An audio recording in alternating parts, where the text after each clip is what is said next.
एक एक वैष्णव नवनीत प्रिया जी गोपाल जी की सेवा करता था, लेकिन उसके घर में इतनी दैन्यता थी कि एक बार का भोजन ही 3 बार में पाया जाता था, दोबारा बनाने की सामग्री नहीं इकट्ठी हो पाती थी।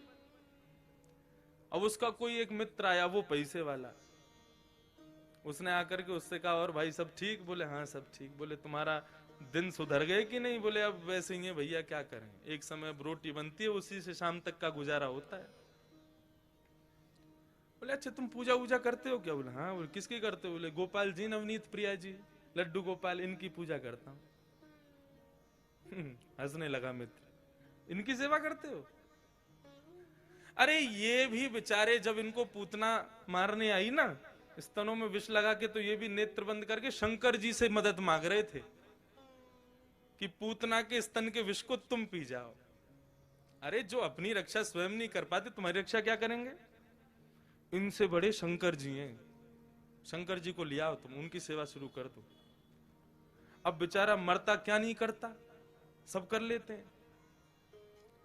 शंकर जी ले आया दूसरे दिन, और नवनीत प्रिया जी लड्डू गोपाल जी को दूर एक जगह टेबल पे बिठा दिया। बोले तुम्हारी सेवा अब हो गई, तुमने तो कुछ किया नहीं, अब इनकी करेंगे हम।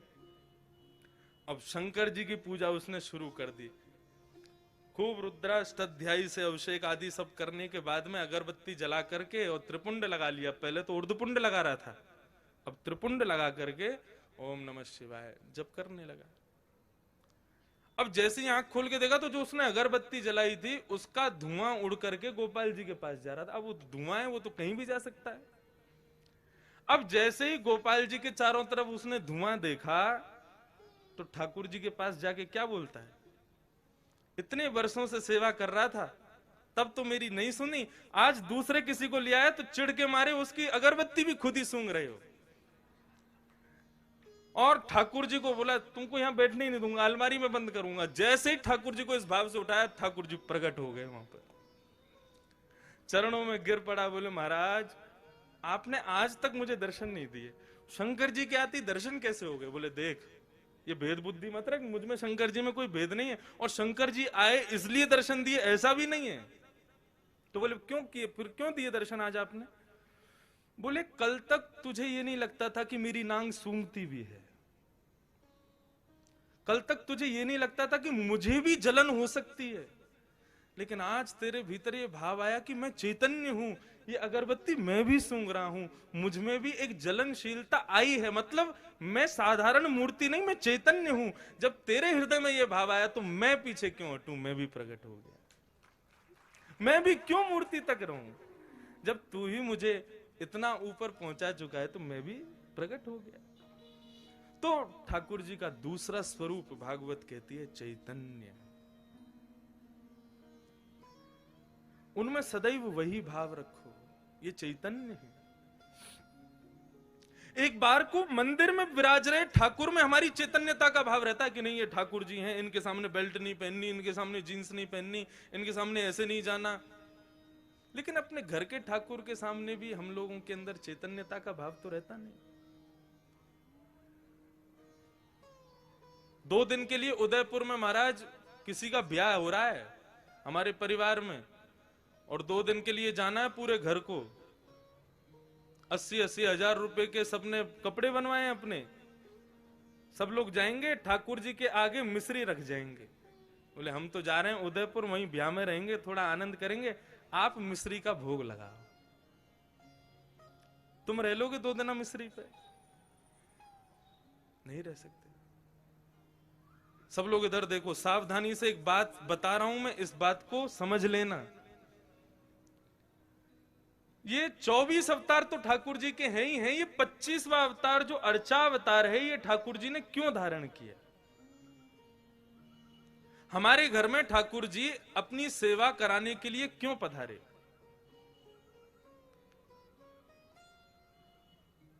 इसके पीछे एक बहुत सुंदर भाव है, सावधानी से सुनिएगा।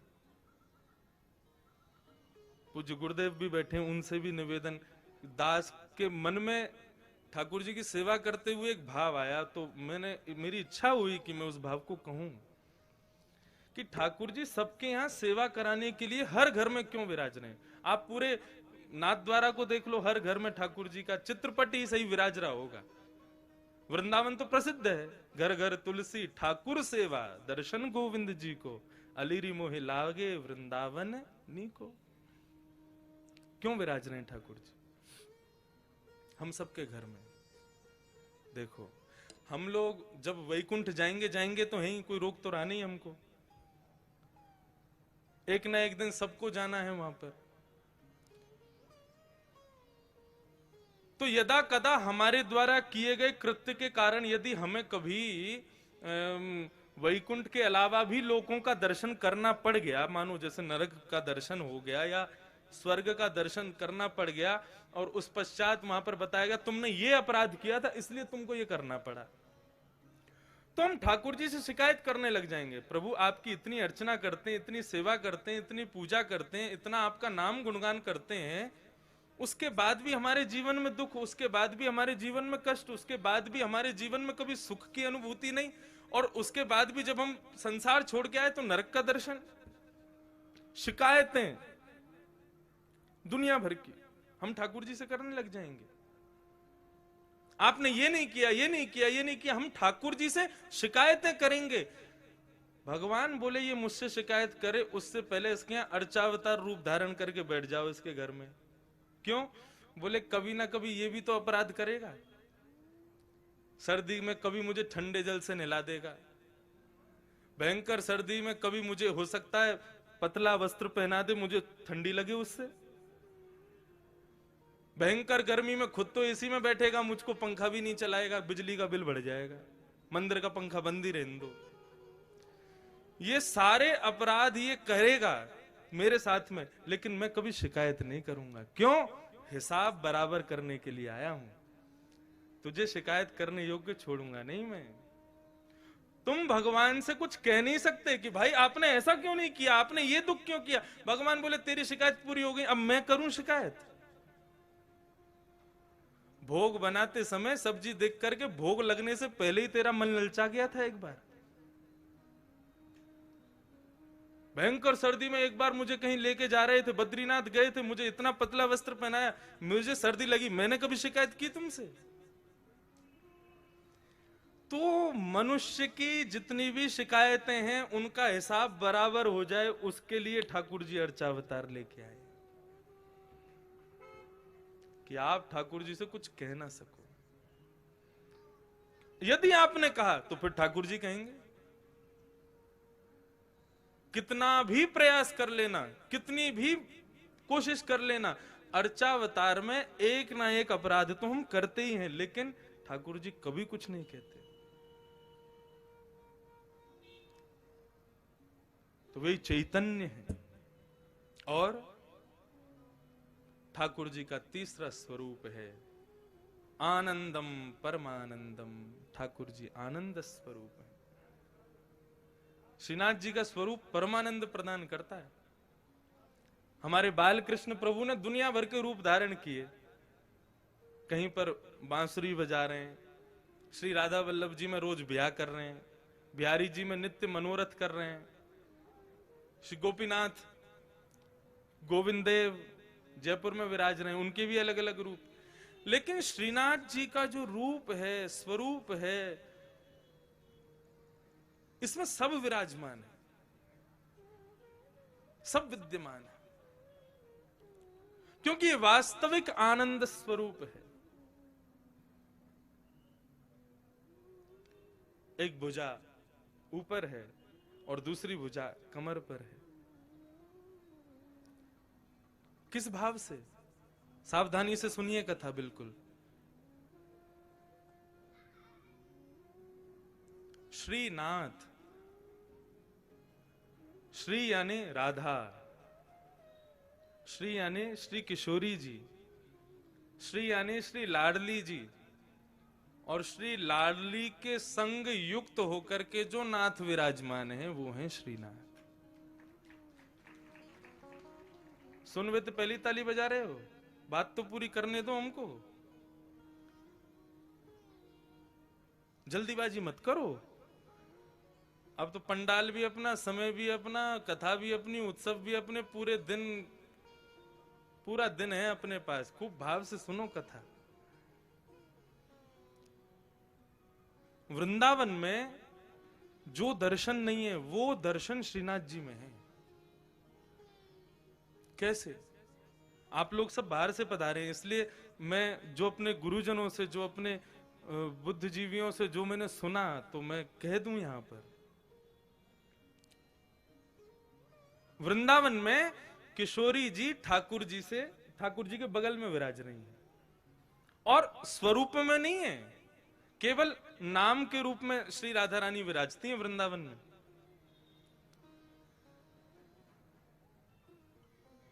जब देखी वृषभानुजा हिय विच उठी है हुक, वंशी रह गई हाथ में फिर ना लागी फूंक। वृंदावन में श्री किशोरी जी अपना स्वरूप नहीं दिखाती। क्यों? क्योंकि एक बार ठाकुर जी मुरली का नाद कर रहे थे, तो एक मयूर मोर नृत्य करता हुआ ठाकुर जी के सामने आया और ठाकुर जी को इशारा करने लगा, चलो हम आपको किसी से मिलवाने ले चलें। भगवान बोले किससे मिलवाने ले चलो? चलो तो सही। लेके गया तो एक कुंड में एक गोपी सरोवर कुंड का जल भर रही थी, तो मयूर इशारा करता है, इनको देखो, इनसे मिलवाने लाए हैं। भगवान बोले कौन है? मयूर बोला खुद ही देखो। अब ठाकुर जी खूब उमड़ घुमड़ करके वेणु बजा रहे हैं, ऐसे ऐसे तान बजामे कि भाई ये घूम के गोपी देखे तो इसका चेहरा दिखे।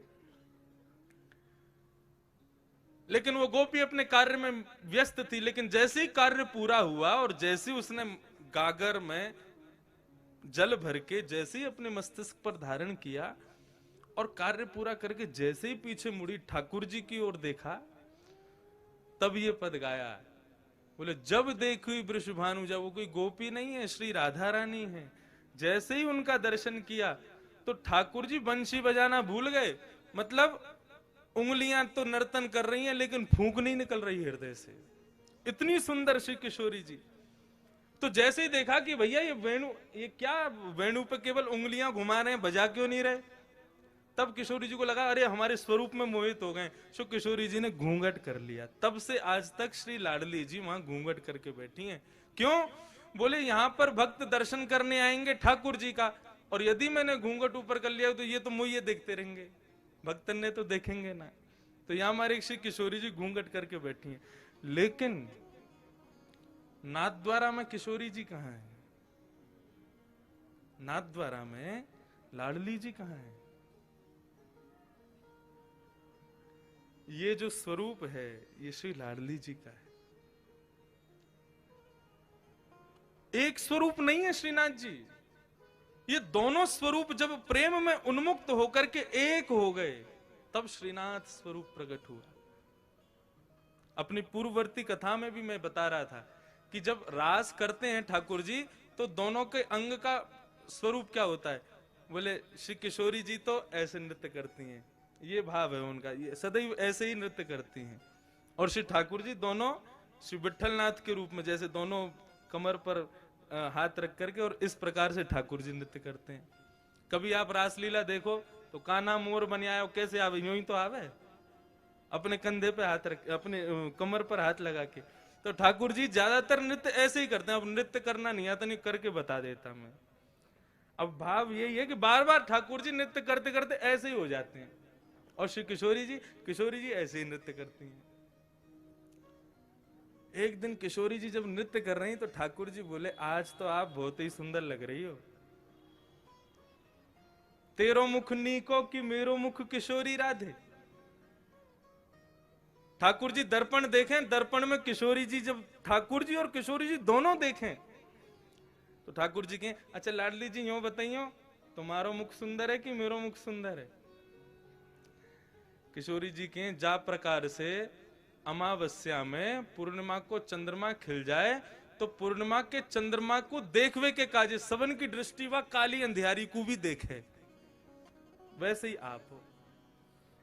बोले आप तो ऐसे कार्य हो, आपको कोई देखो तो चाहे ना। लेकिन हम जब गौरांगी अपनो पूर्ण रूप लेकर के आपके बगल में विराज जाए ना, तब लोग आपको देख लें हमारे मारे। ऐसा ठाकुर जी के संग विनोद करें श्री किशोरी